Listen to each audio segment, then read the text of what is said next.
So I hope you're all doing great, and hopefully all of you have seen the first episode of Raising Kanan, otherwise you wouldn't be here. But spoiler warning for those of you who haven't actually caught up with the first episode of Raising Kanan, then I suggest you go and watch that first, because it was one hell of an episode to start the series. But we're going to dive deep into everything you guys spoke about in the comment section, about Kanan and Raquel, how Raquel's character was such an assertive queenpin, Detective Howard, and a connection or an Easter egg should I say, which I spotted which I'm surprised nobody else picked up on. But of course if you're new to the channel and you haven't done so already, then remember to smash the subscribe button if you want to see everything Power Book 3 related over the coming months. But let's talk about this little Easter egg first, which I'm surprised that nobody in the comment section mentioned, and it was this, Bella. And why it's a little Easter egg is because we have to throw it back to season 2, episode 3, where Tommy got a dog for Holly, and that dog's name was actually Belle. The name of the dog that Raquel killed in the first episode of Raising Kanan in the microwave was called Bella, and both dogs being killed, and it's just a cool little Easter egg and a little connection to Power and Power Book 3 Raising Kanan, which I'm sure wasn't a coincidence, but just something there similar to what we saw in Power with both dogs being killed and both of them being called Belle and Bella.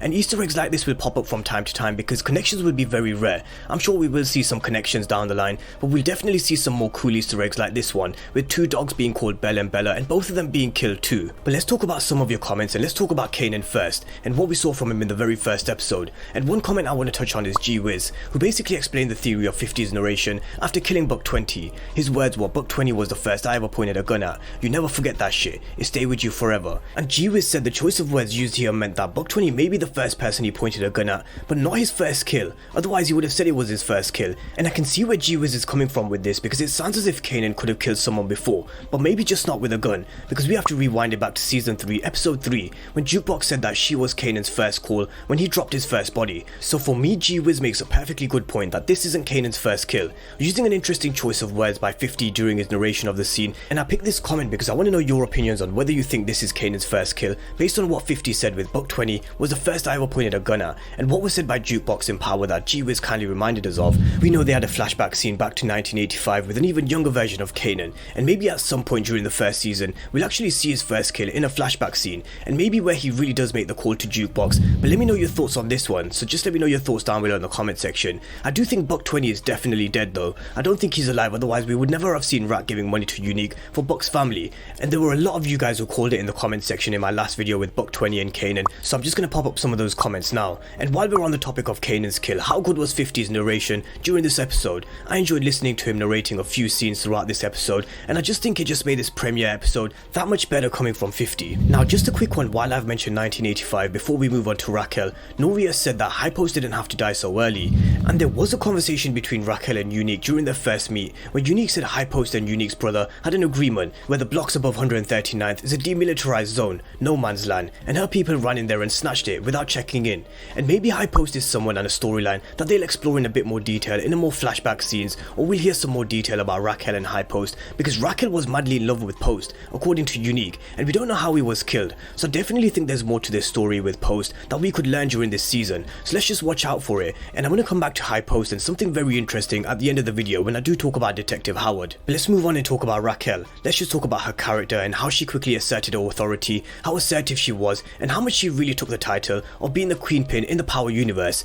I touched on earlier on in the video how she had Bella the dog cooked medium rare in the microwave, and that shit was honestly ruthless to say the least, and we can guarantee it's not the last of what we've seen from something like this. And they got the Patina Miller casting spot on with her role as Raquel. Joyce called Raquel's character a beast, and Incognito123 said he didn't quite see Monet as being this queenpin, but one episode in and we've already seen how ruthless and assertive Kanan's mom is, and I'll be honest, I couldn't agree more. I do think Monet is a character that will grow into her role, and she'll assert more power during the power struggle between her and Lorenzo in the coming season or two. But straight away Raquel has just taken the title of being the queenpin in the Power universe, and the best thing is we're only one episode in and we've seen how ruthless she can be. She's a character that has zero tolerance. We saw it with the Bella kill, and she won't stand for no shit, and we saw she's not afraid to pull the trigger and put herself in front of Kanan and protect him.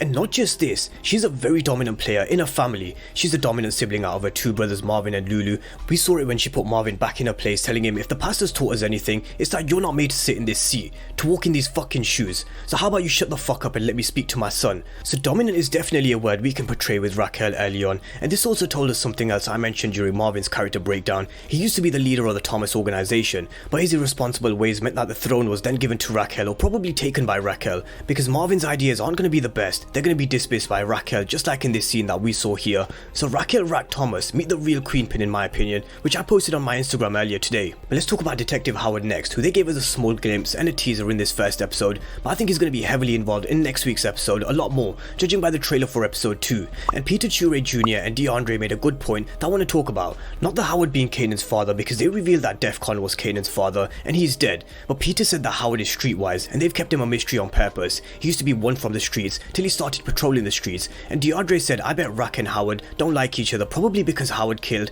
or had High Post killed. Now this is very interesting because I mentioned High Post earlier on in the video and I said there's more to this character that they've introduced us to, and maybe we'll see more of him in flashbacks or hear more stories about what happened to him and how he was killed, because that is still a question that needs to be answered. The love of Raquel being killed in 1986 and Detective Howard having a cold and a dark heart for Rack according to his character description. Could it be that Howard killed or had High Post killed and that's why he holds such a cold and dark heart for Raquel?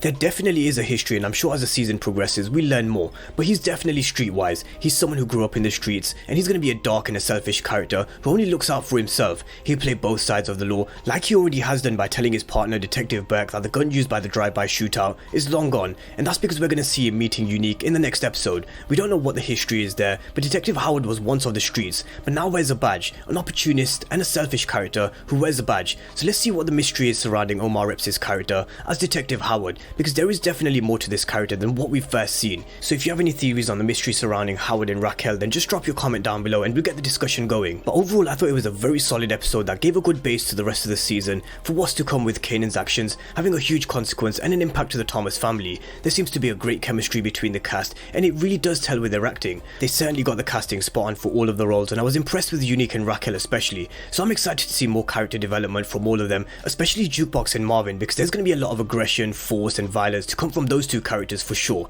But let me know what you guys thought about the overall episode, the little Easter egg with the two dogs Belle and Bella from Power and Power Book 3, how Kanan is the reason why Raquel is now going into war with Unique, Raquel's character being this assertive queenpin. Let me know what you thought about the mysterious Detective Howard and just generally what else you thought about the episode, because I'm sure there's a lot more that they're going to deliver over the course of not just this season but many seasons to come.